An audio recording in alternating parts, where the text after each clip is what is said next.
Hey guys, it's Roderick. I'm here to review Based on a True Story, currently streaming on Peacock. I am so glad to be back in the scripted universe. If you're new to this channel, this is where we review television shows and films with an eye towards filmmaking, acting, and directing. For the past, 16 weeks, I've been reviewing The Real Housewives of New Jersey because it is my little guilty pleasure, the only reality television show. And these reality girls are wearing me out. So I am so glad to be back at home reviewing a scripted show. And we're talking about Based on a True Story, starring Kaley Cuoco and Chris Messina, currently streaming on Peacock. Okay. So what I'm going to do is I'm going to do this mullet style. So mullet style is where I give you kind of like the overview of the show, right? And then I'll say, stop, go watch it. Or if you don't care about spoilers, this is where the spoilers begin. And that's where the back of the mullet is, right? Not my term, but I always use it, right? So this is a mullet style. So I'll say, stop, and then you can go watch it, whatever. Also, please don't forget to like, subscribe. I'm trying to get my subscribers up. So please subscribe to this channel, check out some of my other videos and my other playlists, and share it, and don't forget to hit the alert button. Okay, so first of all, the show was kind of, playing with house money, right? Because I love Kaley Cuoco, right? I have loved her since the original Charm series. I love The Flight Attendant. I love Big Bang Theory. So when I saw that she was in this, I was like, okay, sign me up. I love him. Chris Messina, I like him. I like the Mindy Project. I feel like his character was such an ass towards the end. I was like, mwah, mwah, mwah, mwah, mwah. But I was like, okay, it's cute, right? They look really cute together. So so first off, I like the series, right? I like the series. I thought the premise was very good. So the premise of the show is that a real estate agent played by Kaley Cuoco and a retired tennis pro played by Chris Messina team up with their plumber to delve into the world of true crime, right? So I was like, okay, let's see how this goes. So we start off with our pilot episode. So if you've never watched any of my other series talking about pilot episodes. So the pilot episode in any series is where we establish the characters, who they are, what's wrong with them, what is the world, who are some of the other sub-characters, then we get our antagonists and some of the subplots. Looking back on the pilot episode of this, I thought it was a very good pilot. It was a solid pilot. I personally think the first 5 minutes of the episode solidified who Kaley Cuoco's character was, who Chris Messina's character were. And I thought that once we got into the second and the third acts, things got a little muddled, right? When they introduced Matt, the plumber or whatever like that, I thought it was good. And the show did it does this thing that a lot of shows are kind of doing now, where they kind of show you the inciting incident as the teaser, and then they go all the way back to what it brought it into, right?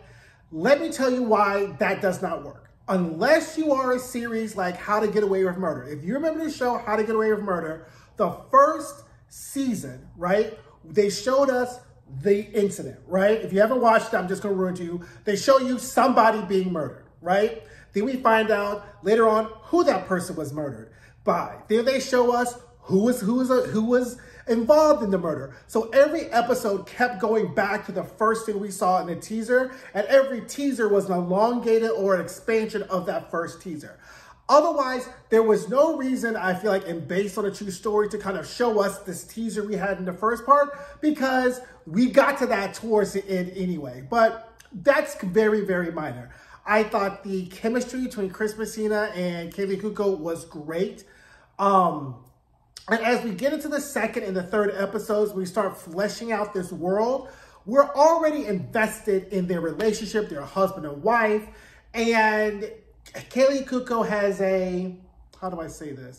condition, right? And I don't mean that in a pejorative way when you see what her condition is, but she has a condition that I personally believe is one way that allows her as an actress and as a character not to get in a lot of seemly situations, right?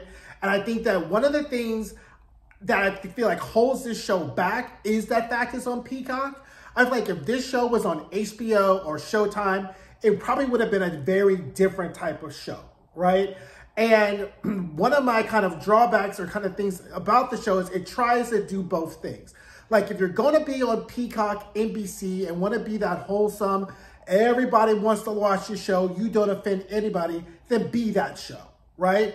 But if you end up wanting to be a show that's a little bit edgier, because it was hard to watch the show and not think about the flight attendant and how the flight attendant took a lot of risks, and how the flight attendant very much navigated having our primary storyline, our B storyline, and even a very solid C storyline being the Rosie Perez storyline, and how they all kind of intersected. I think that based on a true story, I think that the A storyline was great. The B storyline is where things got to be a little undercooked, right? And you can tell that it was choices that was made based upon the streaming platform that it was, and based upon probably the actors were not wanting to make certain choices or something to be different than what we've already seen from them, right? So the B storyline is pretty much kind of like the relationship between Kaylee Cuoco's character and Chris Messina, because they're both married, right? And the things are going on in their marriage. So there's this one scene that happens with a kind of flashback or imagination scene with Matt the plumber, that I was like, if you had stuck 10 toes down with this situation, that would have been a far more interesting show than you kind of giving us imagination scenes where we think the narrative is going one way, but it's really just like, oh, it's a dream, right? Because I feel like that's the way in which the show kind of tries to be both things, tries to be wholesome and pure, but also tries to be a little bit edgier than it's not.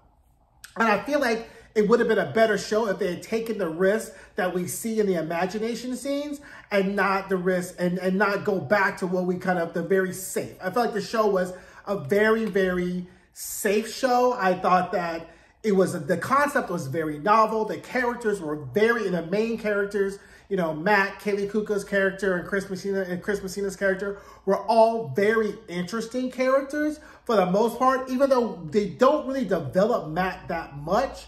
But I think he plays, is a good enough job. Again, the characters, the actors do a really great job. I think a lot of it is just that Peacock does not want to be HBO, right? They're like, we're not going to put out some HBO-ish type of thing, even though some may say HBO isn't doing HBO stuff anymore. But that's not me. I didn't say that. But I think that is like the main thing, right? But I thought, the only other thing is like the secondary characters, like her friend Raquel, and she has this kind of coterie of characters. I thought they were okay. I don't know if they were necessarily needed, and they definitely were not developed, right? They did help in kind of giving us an idea of the world that they live in, and the problems where some of those existed, but they were kind of undercooked. And because of that reason, the season finale, in my opinion, that kind of final episode, that final scene, kind of like fell flat for me, because they really did not do enough job to really develop these secondary characters for us to really care about them.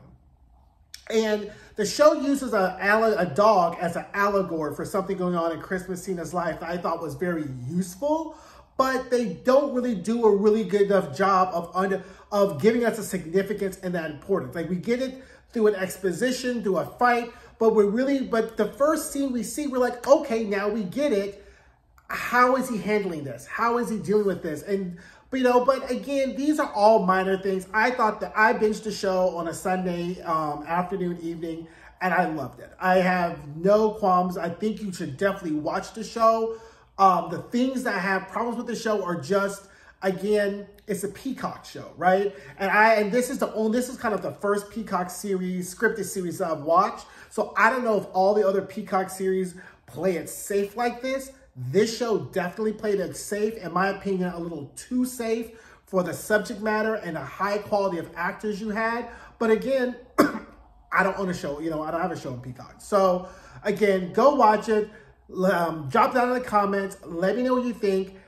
This is where the spoilers are about to begin. This is where the key starts. If you want to stick around and don't care about spoilers, stick around.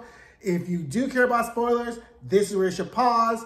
Drop this video in your watch later file, go watch the show, and then come back a week and you can join in the Kiki, okay? Cool. Okay, now that everybody who's watched the show can watch the show, let's delve into this, right?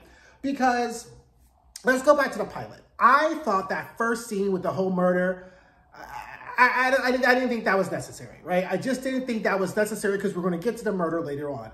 The best scene was seeing Kaylee Cuoco being pregnant. Now, I think her being pregnant stops her from having any type of sex scenes, all this type of stuff. Even though there were a few like sex scenes or whatever, but I thought it was a very interesting limitation to put on her character. I didn't mean to refer to it as a condition as if pregnancy is a bad condition, but I didn't want to spoil it for the people who are watching the video to say that she was pregnant, because I think that's a very important plot point to the show. I thought the chemistry between those two was very, very good. Like, I like Chris Messina's character in this show far better than I liked him in the Mindy Project. And I really like Matt Bateman. Was anybody else like Googling trying to figure out if Matt Bateman was related to Jason Bateman? And I was just like, oh my God. So, but he's not, right? He's a British actor or whatever. And note to self, you can always tell usually British actors who are playing American roles, look at the way in which they enunciate their words, right? Like, it's kind of like when you're going from British to English, American vowels have a different sound. Their consonants have a different resonance. So if your normal voice is a British accent, you have to move your mouth differently to get the American accent. Always check the lips. And typically, if you watch the lips, then you'll know if you're dealing with a British actor or not. Just a little tip for you. So anyway, I thought Matt's character was good. So we find out the sister's living there, right? And I was like, okay, this is cute. So I'm like, oh my God, the sister's going to be a victim. And I felt like they took too long to get to the point where we find out that Matt is really a serial killer, right? I feel like that whole second, third act where they're throwing darts, because they felt like they were trying to lead us along the way that maybe like Chris Messina's character could be like the killer, which I was like, oh God, that would suck. Because I was like, that's so Dexter-y, right? But I really thought, I was like, okay, this is really cool. I was like, the fact that it finds it, and I like the fact that like Kaylee Cuoco's character is playing kind of like the Charlie and Charlie's Angels kind of thing. Like, she's like sending Matt out to do this stuff, and clearly Matt's lazy and incompetent, and she has to end up getting involved too. So I thought that the setup and how we end up getting to them all working together was fine. I even think it was reasonable and rational for them to be like, oh, no more killing, right? Where the show kind of goes off the rails for me is the Vegas trip, right? Because this is where I feel like the show could have taken a lot more risks and didn't, right? So starting with like the death of the fake lady with the book or whatever, why didn't you have him kill her? Like, he's a serial killer. He should have just killed her, right? What does it matter if you made a promise to two people, one of them being pregnant and can't run that fast, that you ain't gonna kill no people? What are they gonna do, right? You've currently jointly implicated each other, right? Also, note to self, aiding and abetting has been eliminated in most states. Therefore, there's no charge for aiding and abetting in most states by statute. Typically, you are encompassed and are encapsulated in a crime by the legal theory of complicity, and typically it is called a conspiracy, right? Just a little free legal advice again for you. So anyway, the trip to Vegas was good because I was like, why could not be Matt be the third person in their marriage, right? He's having sex with like Chris Messina. He's having sex with Kaylee Cuoco, because their whole like unrequited, we want to go fuck off, because this could have been a show, not just like the A storyline could have been them doing a murder podcast, right? And the second storyline could have been a message to heterosexual people in marriages about how you can redefine your marriage later in life after 10, 11, 12 years, right? And I just felt like Peacock played it a really, really too safe with this, right? Because she's thinking that she has the hots for one of her buyers, and then he's having dreams about like the friend like blowing him. When I was like, you have this fine ass guy Matt here, why don't you start fucking off on him, right? And the fact is that he starts having fantasies about making out with Chris Messina and then making out with Kaylee Cuoco. That is the better story, right? You're now doing this podcast with a serial killer that is the third in your relationship, and your relationship has turned into this like polyamorous thing. That's an edgy story. That's a fantastic story, right? But instead, NBC Peacock decides to go the safe route, the safe and sanctimonious route, and making that being the visionary kind of fantasy, and then the couple that's really in an open relationship, which, by the way, it wasn't an open relationship. They both were cheating. Those are two separate things. Two people cheating simultaneously is not an open relationship. You're just two cheating as married people, right? But two people who agree to open their relationship to other people with rules and boundaries, that's an open relationship. So they kind of show us the dangers of an open relationship, because Simon is petty and decides to, you know, ship off the paramour or whatever in a low key Suellen season 5 kind of style. And I was just like, why is that, right? But I realized that they're kind of like preaching against the kind of like a necessity of an open relationship, and the better idea is to have the relationship and like trudge on through it. I just thought that was safe. I thought that was sanctimonious, and it's less interesting, right? Because why do we care? Like, if anyone who's watching the show, they figured out that Raquel had given them the house, right? So the better thing they could have done, right, with the whole, with Raquel being murdered, and I'm calling this woman Raquel, but she's like the white passing Latino actress who plays like their Kenny Coco's best friend.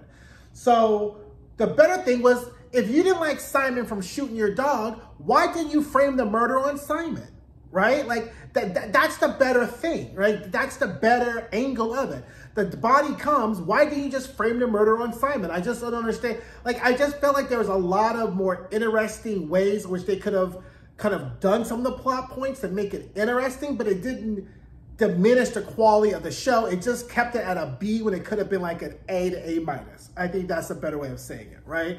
Like the secondary characters, from the sister to the friends to their husband, you know, like I don't care about the sister enough to care that she's fucking off on a serial killer, right? They tried in the last episode when she gave the story about how she was stuck with her stepmother in Chicago, and then the sister came and drove her away. That's the most we got from the sister. Next thing, there's no such thing as pre-law, right?